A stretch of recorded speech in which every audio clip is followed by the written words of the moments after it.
Okay, pero ano, mahilig sa pusa. So, Catman. hindi. Susal yung mga pusa niya. Ako, stray cat lang ako. Napagalitan na ako ni Arnold eh. Diba? Okay, Bro Gil. Picture na bro. Picture na. 1, 2, 3. Okay. Salamat po ng marami. Good evening po, brothers. Good evening, brothers na lang. Kasi I've been in CFC since 2018. So, nandito pa si wifey ko. And eventually, they go home because my son will go for college. That's why. Matagal na process actually. Matagal na process na I just want to give some information about myself.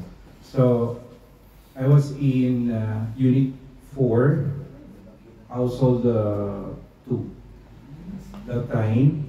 So, actually, every year naman kasi sa dami na nang umaalis, sa dami na nag-migrate to San. So, reshuffle talaga. Every year yan, nag-reshuffle. Nasa 1 ako, nasa 4 na. Eventually, ngayon, binitawan nila ako ngayon. And it's a good thing for me. It's a good thing for me because, you know, actually, honestly, I don't know about Bro Joel.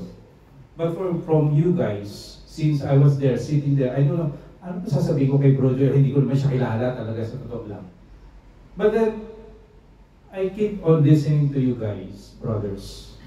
And from you, from your point of view about Brother Joel, in a short period of time, ilang minuto lang nakaupo doon, then I realized na, nakilala ko na siya, through you guys. Just like yung, I just want to give you a piece of my thoughts, na ganyan tayo kay Jesus Christ, di ba? Hindi natin kilala si Jesus Christ. But then, yung mga first Christians, they know about God, Jesus Christ, through the apostles, how they talk about what Jesus Christ told them during the time na kasama pa niya. Para sa akin, yun ang na-feel ko sa sarili ko na through you guys, nakilala ko yung pagkatao ni Bro Joel. Nasabi niya na lahat. He's kind. At tanong ko, bakit kaya ganun? Nagagawa niya yung mga ganun na, sabi niyo nga, he's a good leader. Pasensyoso. Hindi marunong magalit. Bakit kaya? Bakit kaya niya nararamdaman yun? Bakit niya nagagawa yun?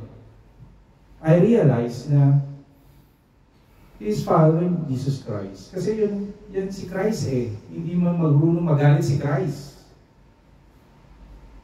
Itong honoring sa kanya is just a bit of thing sa mga ginawa. Kasi hindi siya nagpo-focus doon kung ano yung because he always, I think, he always thinking that it is God's will. It is God's will, not His will, not our will. It's God's will ang kailangan natin panatilihin sa puso natin para maging madali ang lahat. Mahirap yung ginagawa, being leader, mahirap. Maraming tumatanggi sa ganitong mga responsibilities when it comes to, you know, kasi very challenging. Very challenging. And, you know, during that time na nasa CFC, nasa couples ako, dumarating sa point na gano'n nga. Kasi sabi ko nga, maraming umuwi, umaalis. Then, syempre, papalit. Ikaw na yung, you will be the next leader. You will be the household leader. Syempre, yung iba hindi handa. So, nandyan lahat lagi ang Diyos, nandyan ang Holy Spirit, na will guide to us. Kasi nga, I'm very fortunate na, now I realize, I'm very fortunate na I belong to this group. I'm not saying na hindi ako pasaya doon sa dating grupo, pero come to think of it, ngayon lang yung, formally I will be in here. Siya paalis si Bro Joel, ako papasok pa. This is my first time na makasama kayo. Most of the guys, most of the brothers, that I've been happy, I've been blessed na napasama ako dito sa grupo na to. Right. Kasi matutuloy natin yun, matutuloy ko, personally, matutuloy ko yung aking kung ano yung advocacy ko spiritually. Kasi kailangan natin bawat isa. Kailangan natin bawat isa para mag-grow. Hindi natin kaya, lalo't kung malayo tayo sa Diyos. Kaya kailangan natin ang Diyos. Kailangan natin kumapit tayo sa Kanya. Maging humble tayo sa Kanya. Marami tayong kanya-kanyang problema sa buhay. Marami tayong issues. But then, kung meron ka mga brothers na ganito, kahit pa paano, tawagan mo lang, i-chat mo lang. Kaya yung sinabi niya, chinat nyo lang si Bro Joel, and yet, he's always ready to give his hands to us. Sana maging challenge sa atin yun. Kahit na wala na siya, yung legacy niya, na ibinigay niyang aral sa atin, sana manatili sa grupo na yung pagiging responsable, tsaka yung pagiging mapagbigay.